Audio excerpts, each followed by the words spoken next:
में trainee doctor के साथ रेप और मर्डर की खबरें जंगल में पूरी आग की तरह फैल चुकी हैं। कश्मीर से लेकर भारत के विभिन्न हिस्सों में इस कांड को लेकर के लोगों में गुस्सा और गम का सैलाब है। हर कोई बस यही चाह रहा है कि अपराधी को जल्दी से जल्दी सजा हो। इसी बीच इस मामले की तफ्तीश सीबीआई को सौंप दी गई है।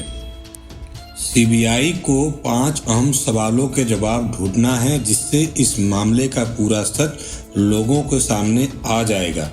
इस वीडियो में जानते हैं वो 5 रहस्य जिसमें इस मामले की पूरी सच्चाई छुपी हुई है। तो दोस्तों नमस्कार, स्वागत है आपका हमारे YouTube चैनल पे। आपसे रिक्वेस्ट है कि वीडियो को लाइक करें, शेयर करें और चैनल को सब्सक्राइब करना ना भूलें। आपका एक छोटा सा प्रयास हमें उत्साह प्रदान करता है। तो शुरू करते हैं आज की कहानी। 9 अगस्त की रात कोलकाता में एक 31 वर्षीय ट्रेनी डॉक्टर का शव मिला था। ये शव आरजीकर मेडिकल कॉलेज के सेमिनार हॉल में मिला था। शव के साथ बर्बरता साफ दिख रही थी। ट्रेनी डॉक्टर के साथ रेप और उसके बाद में उसका मर्डर किया गया था, जिसको लेकर पूरे देश में गुस्सा और गम का माहौल बना हुआ है। हालांकि जो उसका मुख्य आरोपी है संजय राय, उसको पुलिस ने गिरफ्तार कर लिया है, लेकिन अभी भी इस मामले की गुत्थी उलझी हुई है। उनके परिवार के आरोपों और पोस्टमार्टम रिपोर्ट से यह गुत्थी और भी उलझ गई है। उधर अपराधी ने अपने गुनाह कबूल कर लिए हैं। उसका कहना है कि हाँ, हमने अपराध किया है, मुझे फांसी दे दो। लेकिन 5 ऐसे सवाल जो सच्चाई को बयां करेंगे इस मामले की, जो सीबीआई को ढूंढना होगा। 14 अगस्त की रात अपनी सहकर्मी और दोस्त के साथ हुए बलात्कार और कत्ल की वारदात से गुस्साई लड़कियां मीडिया के सामने कुछ बात रखने वाली थी, लेकिन इससे पहले ये हो पाता कुछ ऐसा हो गया जिसमें बात सुलझने की बजाय और उलझ गई। अचानक सैकड़ों हुड़दंगियों की भीड़ ने आरजीकर मेडिकल कॉलेज अस्पताल पे हमला कर तोड़ फोड़ मचा दी। भीड़ इतनी बेकाबू हो गई थी कि वहां उपस्थित सभी अपनी अपनी जान बचा कर के भागे। उपद्रवियों ने खूब तोड़ फोड़ मचाई। क्राइम सीन के पास लगे सीसीटीवी कैमरा, फर्नीचर, पंखे इत्यादि पूरा सामान को वहां पे तोड़ फोड़ कर दिया। सेमिनार हॉल में भी तोड़ फोड़ मचाया। अब सवाल यह है कि आखिर यह हमलावरों का इरादा क्या था? क्या इनका इरादा क्राइम सीन को नष्ट कर सबूत मिटा देने का था? लेकिन इस आंदोलन का मास्टरमाइंड कौन है? यह एक गंभीर सवाल है जो सीबीआई को पता करना बहुत जरूरी है।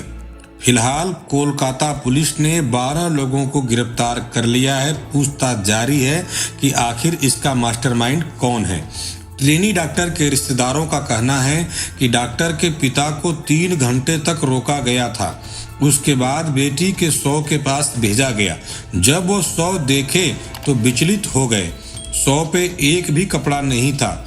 उसके पैर 90 डिग्री पर एक दूसरे से अलग थे। ऐसा तब तक नहीं हो सकता जब तक इंसान की पेल्विक गर्डल न टूट जाए। मतलब साफ है कि उसकी टांगों को चीरा गया था।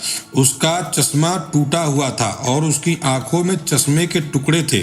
आंखों से खून बह रहा था। शरीर के लगभग हर हिस्से पे चोट का निशान थे। यह कोई एक आदमी कैसे कर सकता है? यह सवाल इस गुत्थी को और उलझा रहा है कि बाकी लोग कौन थे। आखिर किन लोगों के साथ मिलकर के संजय ने इस वारदात को अंजाम दिया? उनके नाम कहाँ हैं? सीबीआई जब यह बात पता लगाएगी तो और बातें साफ होंगी। सीबीआई के सामने सवाल है कि महिला डॉक्टर के साथ रेप हुआ था या गैंग रेप।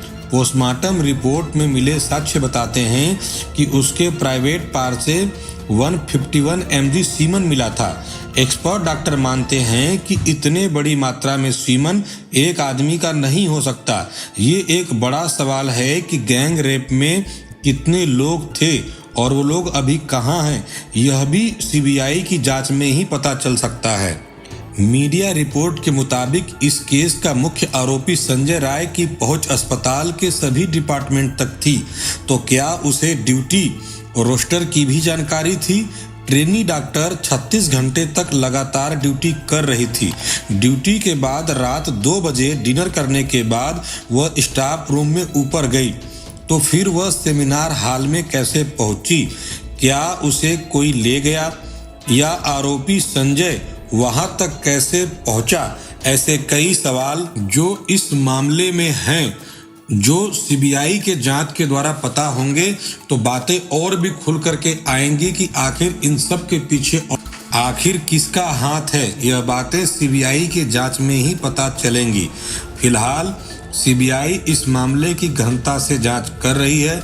ऐसे अपराधियों को सख्त से सख्त सजा मिले और इस मामले से जुड़े हुए हर व्यक्ति को जो दोषी पाया जाए उसे कड़ी से कड़ी सजा मिलनी चाहिए, जिससे कि भविष्य में इस तरह की आपराधिक घटनाएं ना हो।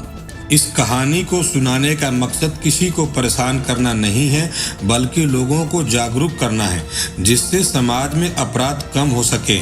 तो मिलते हैं फिर एक नई कहानी के साथ। तब तक के लिए सतर्क रहें, सुरक्षित रहें, अपना और अपनों का ख्याल रखें। आपका धन्यवाद।